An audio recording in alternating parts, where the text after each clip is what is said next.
Europe 1 Soir. 19h, 21h, Pierre de Villeneuve.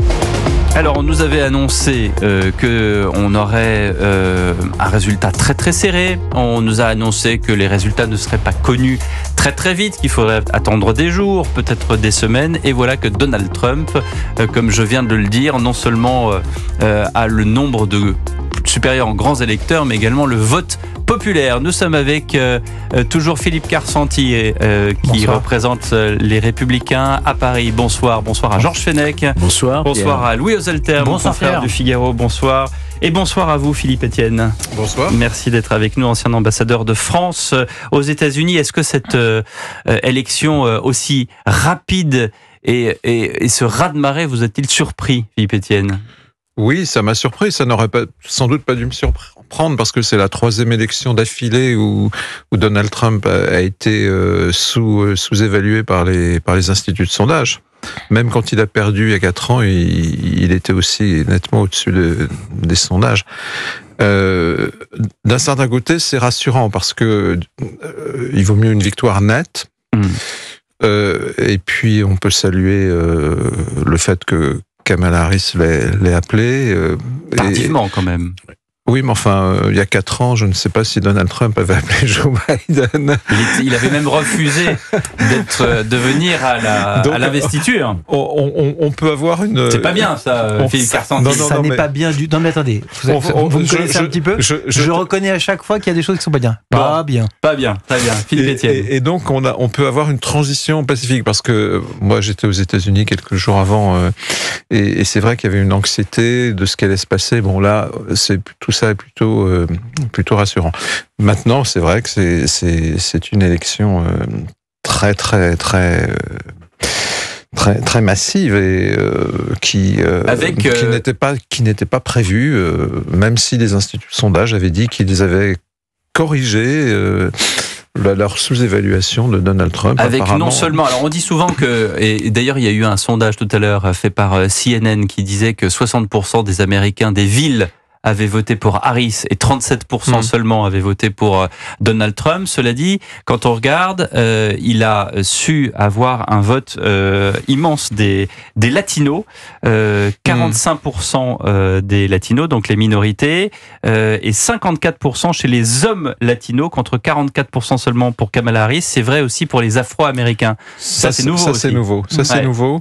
Et c'est ce qui explique en partie, pour une assez bonne partie quand même, l'augmentation du socle de voix du candidat républicain, qui a progressé. Alors on parle des 7 États swing states qu'il a tous remportés, ou qu'il va sans doute tous remporter. Parce dernier en date, le Michigan. Je crois que l'Arizona et le Nevada n'ont peut-être pas encore été appelés, mais en fait, il augmente son socle partout, y compris dans les États très démocrates, comme l'État de New York, ou même la Californie, je pense.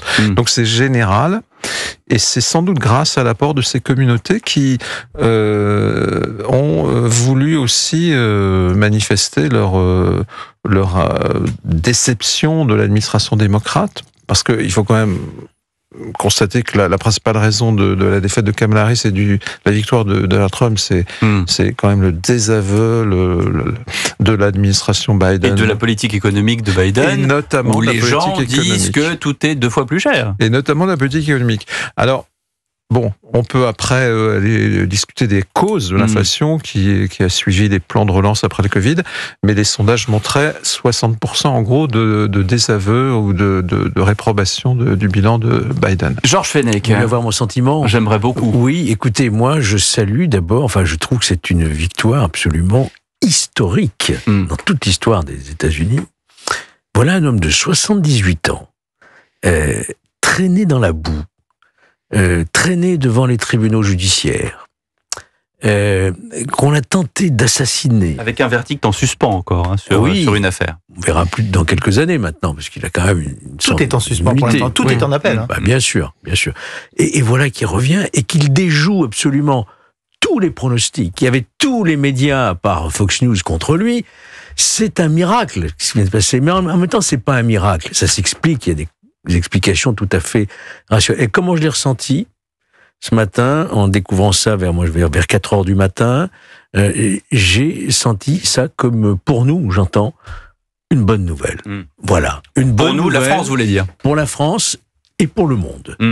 Et pour le monde et pour tous les conflits qui sont actuellement dans l'impasse, je me suis dit sans doute que peut-être c'est une bonne nouvelle. Vous ne partagez pas le sentiment avec le gouverneur de la Banque de France, Monsieur Villeroy de Galhau, qui dit la victoire de Donald Trump augmente les risques pour l'économie mondiale. Il se trompe, je pense. Il se trompe. C'est pas la première fois, quand on voit l'état de l'économie française. Oui. Mais je voudrais relancer sur ce que Philippe disait. Carsanti. Ce que vous disiez, c'est très important. Vous vous souvenez des outils? Vous vous souvenez les outils qui Au Rwanda. Non, les outils. Non, les outils. Les outils, Les pardon. outils, Au les milices Yémen. outils qui au Yémen. Excusez-moi. Pardon, excusez-moi, non, je parle pas des Hutus, des outils. Qu'est-ce qu'elles ont déclaré aujourd'hui? Eh bien, qu'elles arrêtaient. Ils disent, en fait, nous ne faisions que réagir à une agression. Maintenant, nous arrêtons nos opérations. Ça s'appelle la dissuasion. Eh oui. Aujourd'hui, Donald Trump, c'est la puissance. C'est un sous-marin nucléaire, Donald Trump. Non, Oui. Donald Trump, c'est plus que ça. Mm. C'est le gendarme, le vrai gendarme du monde. Et c'est pour ça que ça marchera aussi avec Poutine. Il dit Et ça toujours, marchera je vais avec- régler ça marchera l'histoire de la guerre en Ukraine en 2 coups de fil. Ça marchera avec Poutine parce que on change d'acteur. Quand on a un problème dans des négociateurs qui ne peuvent même pas se parler, il faut qu'il y ait quelqu'un qui arrive au milieu. On a remarqué que Zelensky avait félicité Donald Trump, mais que Poutine, pour l'instant, n'avait rien dit. Philippe Etienne, j'aimerais avoir vous qui étiez quand même, et qui êtes dans les couloirs de ce qu'on appelle la diplomatie, Qui était. Au cœur du réacteur. cœur du réacteur. Je pense que Poutine a une réaction à la fois tactique, qu'il veut voir venir, hein, Il est prudent. et il veut pas se découvrir. Et puis, alors, ce que disent les Russes, et qui est pas complètement faux, c'est qu'en fait, lors du premier mandat de Trump était plutôt favorable à ce dialogue avec Poutine déjà, même très favorable, mais l'administration autour de Donald Trump avait John Bolton, pris notamment. des sanctions exactement, ou le Conseil à la sécurité nationale, le Pentagone. Donc il avait dit, mais finalement c'était pas tellement mieux sous l'un que sous l'autre. Moi je pense surtout que la dimension tactique est importante parce que ça veut dire quoi régler le conflit en un jour? Évidemment, il faudrait une solution politique qui comporte des éléments à la fois sur les territoires, sur les garanties de sécurité, sur la sécurité en Europe. Tout ça va être très compliqué, mais enfin, c'est bien si on peut prendre des initiatives. Il sera intéressant d'entendre Alexandre Orlov, ancien ambassadeur de Russie en France, qui sera à votre place ici même dans ce studio demain soir. Et j'ajoute que c'est bien si on donne aussi la parole aux Ukrainiens et si on ne parle pas seulement aux Russes. Donc, Georges Fenech, bien sûr. Simplement une précision pour bien insister sur les pleins pouvoirs qui sont entre les mains de Trump aujourd'hui. Il a le Sénat, vous vous rendez compte? Et peut-être la Chambre des Mais représentants. il a le Sénat, il a la Cour suprême. Et on peut raisonnablement penser qu'à la fin de son mandat, il aura 82 ans, il ne va pas se représenter à cet âge-là. Donc, Chiche. il peut d'ailleurs se représenter. Normalement, il ne peut pas. Ouais. C'est une vraie question parce que normalement c'est 2 mandats consécutifs. Oui. Non, c'est 2 mandats. C'est 2 mandats tout court. C'est chez nous les 2 mandats Voilà, mais consécutifs. comme les mandats ne sont pas consécutifs, certains laissent planer une forme d'ambiguïté. Enfin, Non, toujours après, est-il, après, moi, ce qui me frappe, c'est qu'il est Georges Fenech. effectivement aujourd'hui les pleins pouvoirs. Alors, Et- sauf qu'il n'a pas le 4e pouvoir, Philippe il a les Carsanti. médias totalement contre lui.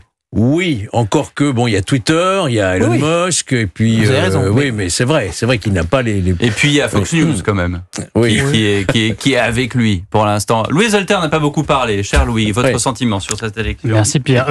Alors en termes américains, bon, déjà ce qui est frappant, c'est que cette élection s'est bien passée. Effectivement, ça déjoue tous les pronostics que vous aviez annoncés en début, que vous avez cités en début d'émission. On pouvait s'attendre à un apocalypse à des jours, Il y a des semaines de certains médias recomptage qui des nous voix. disaient qu'on allait avoir Al Gore bien contre sûr, mais George parce Bush. que il y a une erreur des sondeurs. Alors, il est devenu très difficile, visiblement, de sonder l'état d'esprit des électeurs dans l'ensemble des démocraties occidentales, aux États-Unis en particulier. Il se trouve que là, le vote est clair et net. Et effectivement, Donald Trump a le vote populaire, les grands électeurs. Il y a un alignement qui se dessine au Congrès. Il a aussi une majorité de gouverneurs. C'est important dans un État fédéral. Beaucoup de gouverneurs sont républicains et une majorité conservatrice à la Cour suprême. Donc le message du peuple américain est assez clair et au moins on économise des semaines de tensions, d'éventuelles ambiguïtés, de contestations de part et d'autre. Il n'y aura pas cette période-là pour les États-Unis et pour le reste du monde. Il me semble que c'est plutôt une bonne nouvelle. Ensuite, sur ce qui nous concerne, nous, Français, Européens. Oui. En réalité, que Kamala Harris a été élue ou que Donald Trump soit élu comme c'est le cas, ça ne change pas la tendance de fond, qui est le désintéressement, le retrait des Américains du vieux continent. Voilà. Sauf sur l'Ukraine, Kamala Harris. Oui, bien sûr, mais c'est un conflit périphérique pour les États-Unis. Le vrai Philippe adversaire, Etienne fait la moue, ça veut dire que c'est pas aussi blanc et aussi noir. Le vrai adversaire est la Chine pour les États-Unis. Donald Trump le dira plus violemment que Kamala Harris, mais les deux l'ont dit lors de leur campagne. L'adversaire géopolitique, le rival systémique, c'est la Chine. Et le conflit en Ukraine est quelque chose à régler quand on est gendarme du monde. Mais ce n'est pas le principal axe de la politique internationale que mènera Donald Trump. Ça n'aurait pas non plus été celui qu'aurait mené Kamala Harris. Je voudrais qu'on écoute une archive de décembre 2019. On a un sommet de l'OTAN à Londres et Emmanuel Macron disait que l'OTAN était en mort cérébrale. Ça n'a pas du tout plu à Donald Trump. On écoute. C'est une déclaration très dure, c'est très insultant pour les autres pays qui font partie de l'OTAN. Vous savez, vous avez un taux de chômage très élevé en France. La France ne va pas du tout bien économiquement et ce n'est pas possible de faire des déclarations comme celle-là sur l'OTAN. C'est très irrespectueux. Est-ce que c'est une des raisons pour lesquelles Emmanuel Macron a été l'un des premiers, voire le premier, à féliciter Donald Trump ce matin? Je peux vous donner mon sentiment aussi là-dessus. J'ai ressenti une petite gêne. Je vais vous dire pourquoi. Parce que notre président est un roi nu aujourd'hui. Il n'a plus le pouvoir, ni à l'Assemblée, ni au Sénat. Il n'a plus les leviers. Et quand il vient dire à Trump, avec une forme d'arrogance aujourd'hui, nous allons pouvoir travailler ensemble, il n'a plus ce pouvoir. Le pouvoir, il n'est plus à l'Élysée. Avec ambition et respect, je l'espère. Comment ? Avec ambition et respect, je l'espère. Oui, mais il ne peut plus tenir. Ouais. C'est comme, si vous voulez, si le roi Charles s'adresse directement à Trump en lui disant « Félicitations, très bien, et nous allons pouvoir travailler ensemble ». Non, c'est M. Starmer aujourd'hui qui dirige la Grande-Bretagne. Ouais. On est dans un régime parlementaire et il n'a plus le pouvoir. Les rapports qui étaient déjà difficiles entre les deux sont totalement à l'avantage de Trump aujourd'hui parce qu'il a en face de lui un président qui y est dépossédé du pouvoir. Philippe Etienne. Alors là, je me permettrais de manifester un certain désaccord. J'ai vécu tout ce que l'affaire l'histoire de l'OTAN. Oui, en 2019. Branded, c'était un peu après, j'étais déjà à Washington en fait, mais j'ai vécu les relations de travail et les très nombreux contacts téléphoniques et rencontres, les visites entre Donald Trump et Emmanuel Macron. Et je trouve que le fait qu'ils reprennent contact si rapidement, c'est quand même très positif. Qu'ils reprennent le fil de ce dialogue, qu'ils se soient parlé aujourd'hui après le coup de fil. Et je pense quand même que, là, je parle sous le contrôle d'un expert. Je reconnais que j'ai du mal à être en désaccord, mais notre président de la République est quand même la voix de la France en matière de politique étrangère et de sécurité. C'est un domaine partagé aujourd'hui. Et c'est quand même très important. Mais je ne vois pas non plus de différence. Vous savez quoi ? Mais le domaine réservé n'est nulle part dans la Constitution. On va marquer une pause et on reparle de ça juste après. Et moi, je pense que c'est bien qu'ils disent, je reprends la conversation assez intense que j'ai eue avec des hauts et des bas, bien sûr. Oui, on a cité aussi l'histoire des droits de douane en janvier dernier et c'était pas. Enfin, si, c'était un peu drôle, mais c'était un peu tragique surtout. Pascal Praud, 2 rendez-vous par jour, vous le savez, sur Europe 1, l'heure des pros, 9h, 9h30, codiffusion avec CNews. 11h, 13h, Pascal Praud et vous, 01 80 20 39 21 pour participer à l'émission. On se retrouve, nous, dans un instant. On continue de parler de ça. Europe 1 Soir. 19h, 21h, Pierre de Villeneuve. Avec 292 grands électeurs pour, Donald Trump face à 223 pour Kamala Harris qui doit effectivement prendre la parole tout à l'heure. À 22h, heure française, il sera 16h à Washington. Nous sommes toujours avec Louis Oselter du Figaro, Georges Fenech, avec Philippe Carsanti, Republicans in Paris, et Philippe Etienne, ancien ambassadeur de France aux États-Unis. Oui, alors, vous disiez, Philippe Etienne, que vous étiez dans ces couloirs de négociations entre la France ou de conversation et les États-Unis. Tout à l'heure, on passait un extrait de Donald Trump qui d'ailleurs imitait avec l'accent français, Emmanuel Macron, avec des histoires de droits de douane, parce qu'à un moment donné, la France voulait augmenter de 25% les taxes sur les entreprises américaines, et Donald Trump lui dit, si c'est comme ça, moi je fais 100%.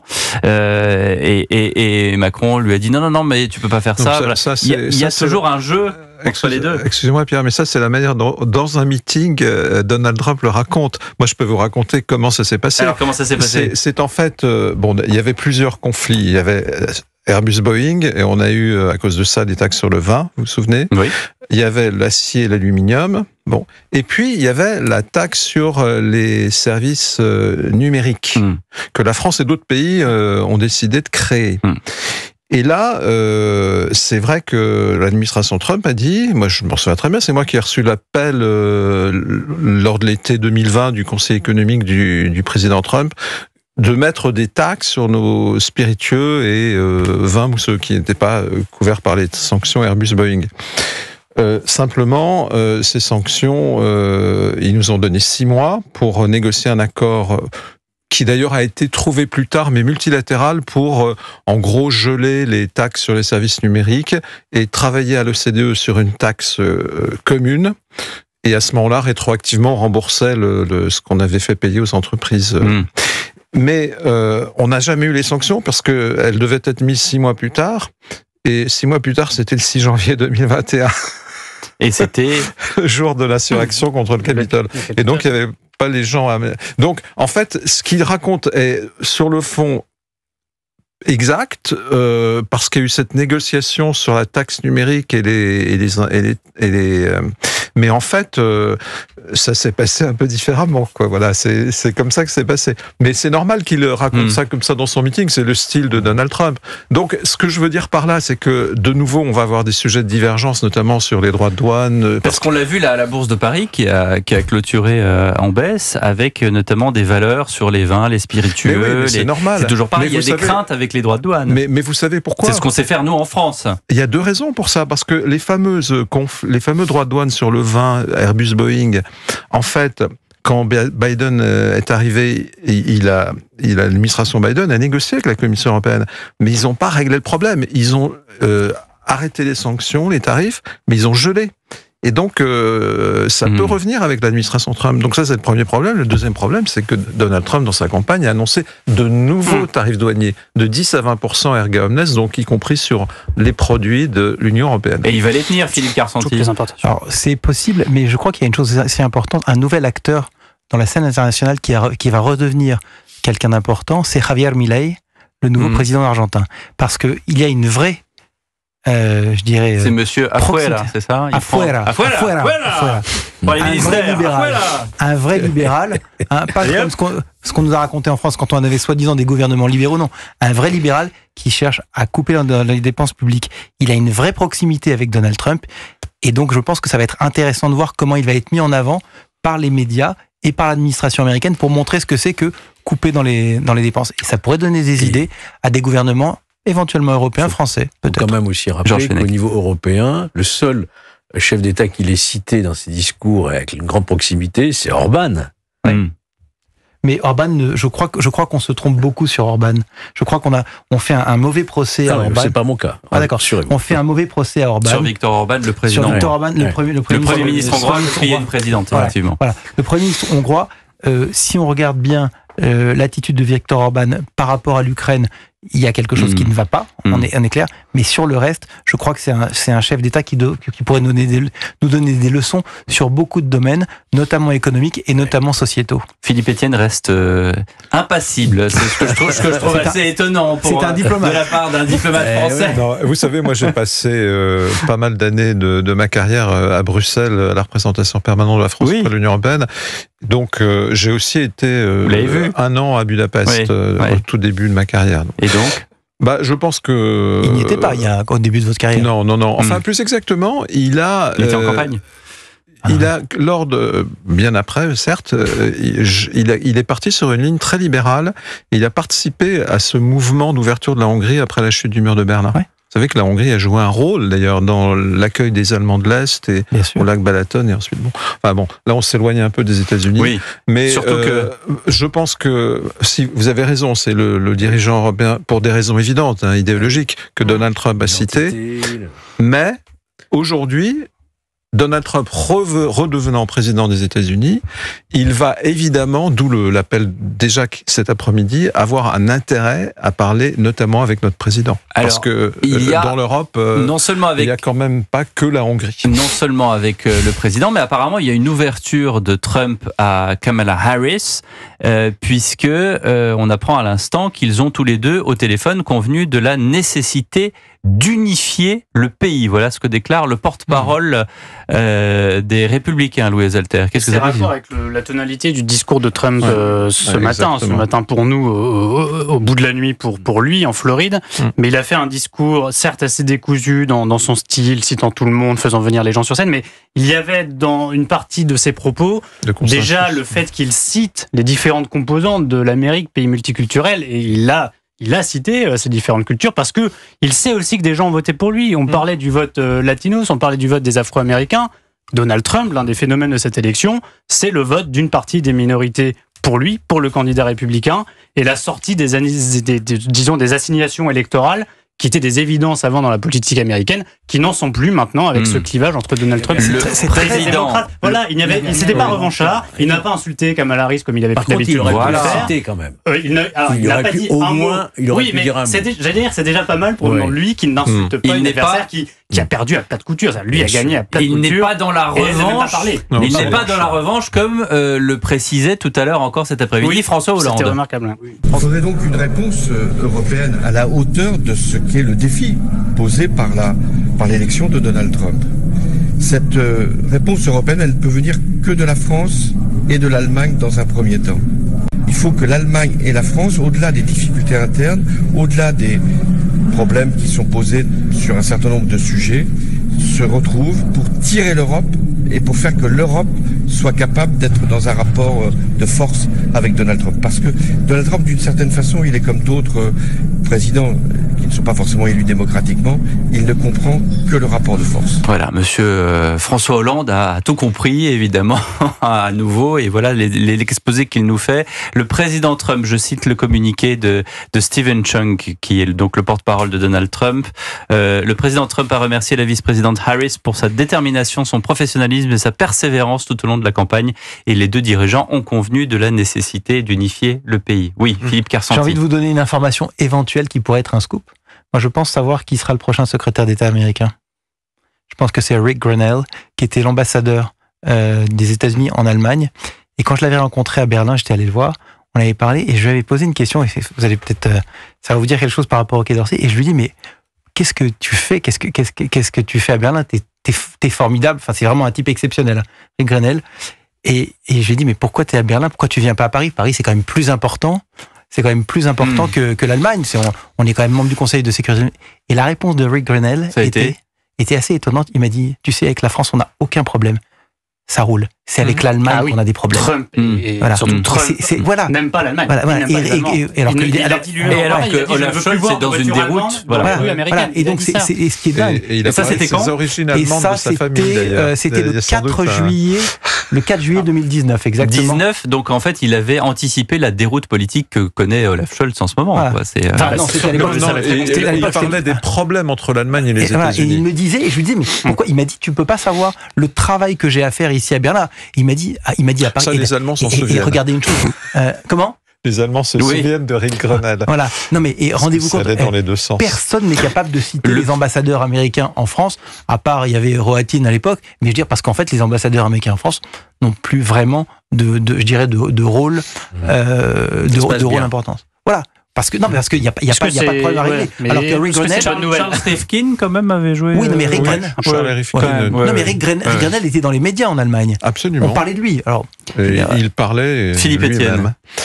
Non, après Rick Grenell est devenu directeur de renseignement national. Ouais. Il s'est occupé des Balkans d'ailleurs, toujours pour Donald Trump à la fin de son premier mandat.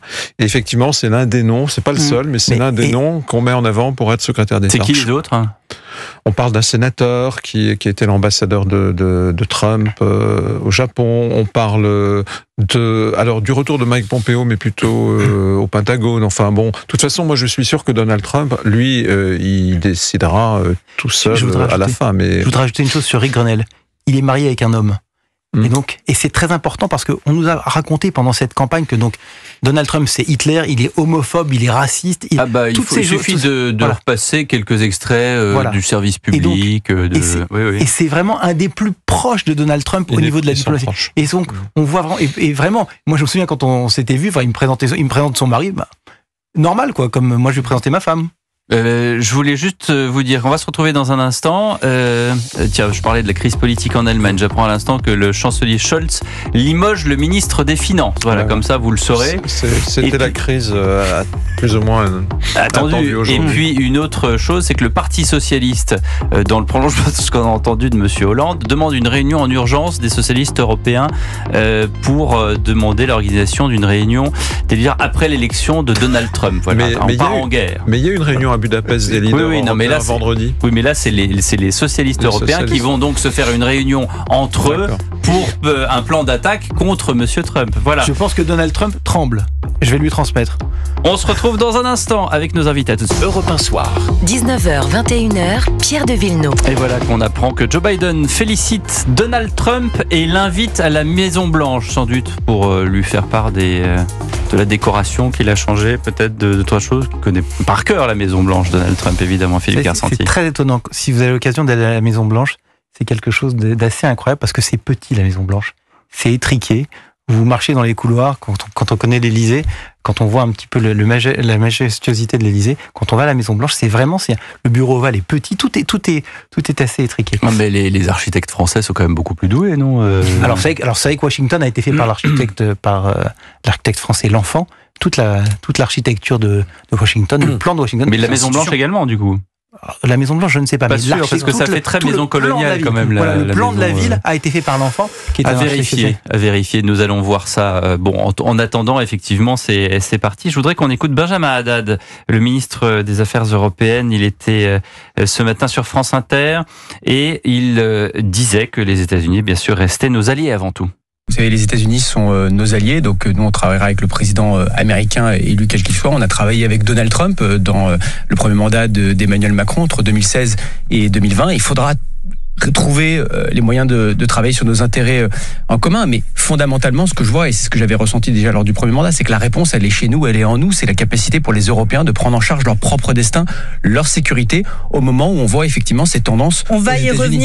Ça veut dire quoi, ça ? Ça veut dire que ça a été annoncé. Enfin, c'est pas un mystère que Donald Trump souhaite que maintenant l'Europe s'assume, point de vue de sa sécurité. Et il ne veut plus payer. Malgré l'OTAN. Malgré l'OTAN.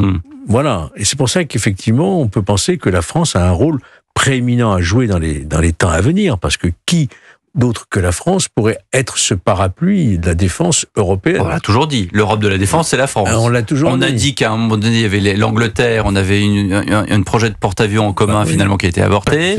On est les seuls à avoir une armée, en tout cas.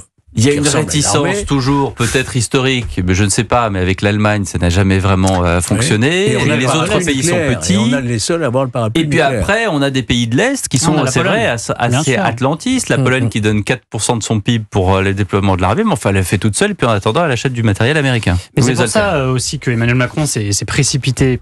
1, pour féliciter Donald Trump, 2, pour être un peu des premiers dirigeants occidentaux à obtenir un entretien téléphonique avec lui. C'est parce que je pense qu'il y voit le moyen de se refaire un petit peu la cerise politiquement. Parce que l'agenda d'Emmanuel Macron depuis des années, c'est la fameuse qu'il appelle l'autonomie stratégique de l'Europe. Oui. C'est-à-dire une certaine émancipation européenne vis-à-vis des États-Unis sur les plans militaires et économiques. Ça, c'est la ligne traditionnelle de la France. Emmanuel Macron n'a pas inventé grand-chose. Il y a en France plus de distance par rapport à l'atlantisme que ce qu'on peut trouver en Allemagne, évidemment au Royaume-Uni quand ils étaient dans l'Union européenne, et puis dans les pays de l'Est, la Pologne en tête. Ils ont une base américaine énorme à Ramstein. L'Allemagne considère les États-Unis comme le parapluie militaire de l'Europe. Et ce sera plus le cas, qu'on le veuille ou non, dans quelques années, c'est évident. Et dans un contexte de guerre menée par la Russie en Ukraine, les pays de l'Est, la Pologne en tête, considèrent aussi historiquement que les États-Unis sont leur protection et ne voulaient pas entendre parler de contre la Russie contre le géant de Poutine, russe, évidemment, qui est un voisin très menaçant pour eux. On peut les comprendre. Sauf que pour l'opinion publique américaine considère que la guerre en Ukraine, ça n'est pas vraiment son sujet. Elle en a un petit peu assez que les États-Unis mettent des moyens là-dedans. Ils préféraient que déjà que le président américain s'occupe évidemment des sujets intérieurs qui sont absolument prioritaires aux États-Unis. Les questions internationales ne prennent pas beaucoup de place, un peu comme chez nous. Et puis surtout, je reparle de l'Asie, le centre de gravité de l'attention américaine, c'est évidemment déplacé vers la Chine. Ça fait des années, ce n'est pas un scoop. Donc il y a quand même une prise de conscience à avoir en Europe, et la principale puissance qui bloque ça depuis des années, ce sont les Allemands.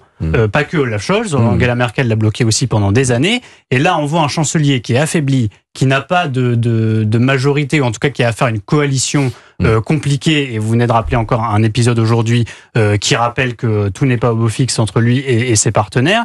Et puis, cette position diplomatique historique de retrait de l'Allemagne, l'absence d'une armée telle qu'on la conçoit en France, l'absence évidemment de la dissuasion nucléaire.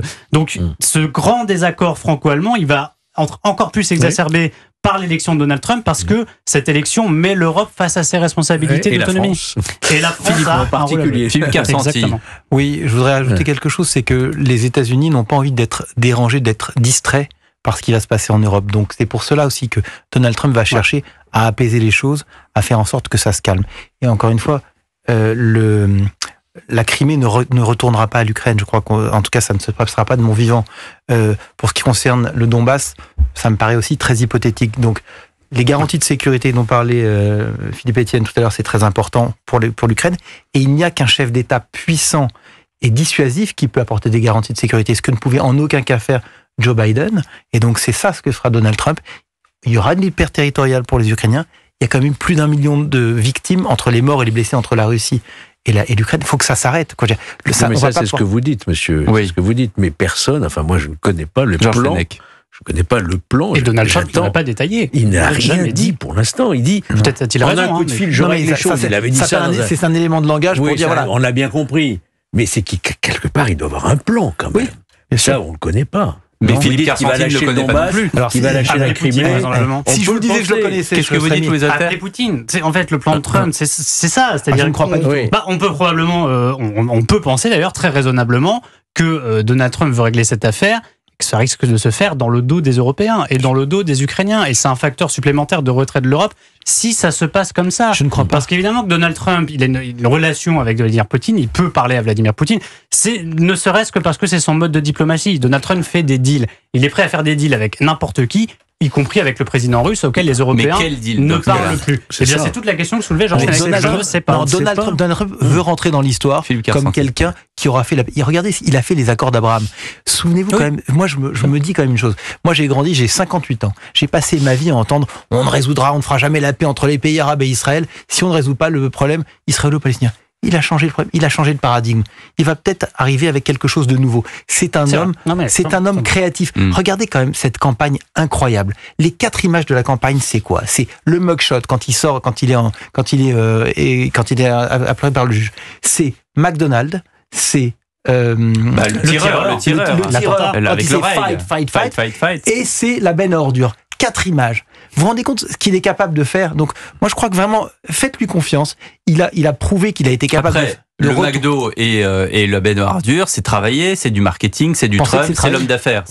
Alors d'abord, fight, c'est pas travailler. Mais vous me laissez pas terminer ma phrase. Et fight, c'est pas travailler. C'est de l'instinct. C'est de l'instinct. C'est-à-dire que ça sort de ses tripes. En revanche, là où il a été extrêmement habile, c'est d'avoir mis un gilet et de se mettre dans un camion poubelle alors que Biden avait dit que ses électeurs étaient des ordures, et d'aller au McDo en disant voilà, j'ai travaillé 15 minutes de plus que Kamala Harris qui prétendait qu'elle avait travaillé au McDonald's. Est-ce que vous imaginez un milliardaire français se mettre à aller conduire une benne à ordures ? Je sais pas. Alors là, pour le coup, j'en sais rien. Moi, je vous dis que Bernard Arnault avec un gilet jaune dans une benne à ordures, je ne pense pas que ça soit même si c'est l'une de ses marques de couture. Alors si c'est Dior. Voilà. Si c'est Dior ou c'est Louis Vuitton.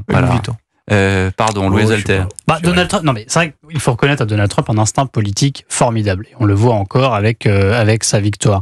Et en diplomatie, et c'est sans doute pour ça que peut-être lui-même ne sait-il pas quel sera son plan pour l'Ukraine, c'est parce qu'il a une adaptabilité formidable aux événements et aux interlocuteurs. Et son instinct, il le développe y compris et surtout contre ses propres conseillers. Parce que les récits qu'on a dans la presse américaine, qu'on a d'ailleurs depuis des jours, confirment que Donald Trump a pris beaucoup de décisions de campagne contre ses conseillers, contre son équipe, en disant ça, vous me le vendez, j'achète, mais ça, vous me conseillez de le faire, je ne le fais pas. Et qu'il fera pareil avec son administration, il ne tiendra pas compte des hauts fonctionnaires qui vont essayer de l'entourer. Il va gouverner en cercle restreint, comme la dernière fois, et il sera imprévisible. Et c'est la marque des grands, ça. Voilà, moi aussi, j'ai des équipes d'Europe 1 Soir qui me disent je devrais ça. Je dis bah non, moi je fais ça. Voilà, écoutez, c'est comme ça. Ah, voilà. Non, mais tout va bien. Vous inquiétez pas, les chevilles gonflent, j'ai des bottines. 20h55. Merci Louis Alter, merci Georges Fenech et merci à vous, Philippe Carsan.